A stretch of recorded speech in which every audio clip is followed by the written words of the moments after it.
Oh, it is a sweet one here at the quilting studio. Speaking of such, consider sending a quilt over here to Brenda's quilting studio. Drop something down in the comments and I'll let you know how you can do that. Let's take a peek. Connie's quilt up here on the quilting bed, 60 inches by 70. She is a charmer. This is the Flower Farm from Bonnie Hill Design. It's actually a block of the month, and she spent 2 years creating it. Absolutely charming pieces. Everything on here is embroidered and attached. When you have embroidered pieces, my little honey has no problem going over them at all, as long as you have attached all your pieces very, very well. In some of the areas, she has chosen to zigzag. In some of the areas, she has straight stitched. And in some of the areas, she's done the blanket stitch, all of which are very well attached. Just using stabilizer is not going to be enough. Honey Girl needs to be able to have something that's attached very well.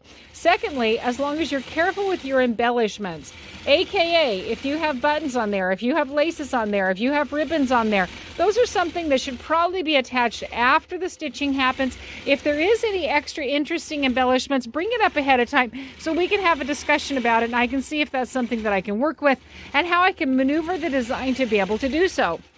The only place on Connie's quilt that can be an issue, really, I've gone over the whole thing, can be where she has some of the French knots in the eyes and the antenna of some of her sweet little creatures.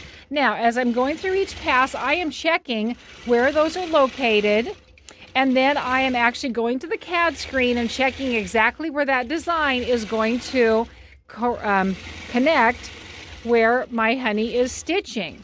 So I knew that this little eye right here was going to be avoided because the flower petal was going to go completely around it. But I also know that this cat eye is fairly prominent, probably one of the most of the entire quilt, and that the stitch design of the cute little flower is going to land up right in the center of it. So I'm going to pause my machine there. I've actually delineated it here with a little red flower to let myself know where that's going to be, and then I'm going to stop the machine and we're going to carefully go around that piece. So there you go. When you have embroidery, that's the way to handle it. Make sure it's all attached very, very well. Change threads if you would like, as she did all the way through, and watch out for all embellishments, bringing them to my attention if you do have embellishments on your quilt.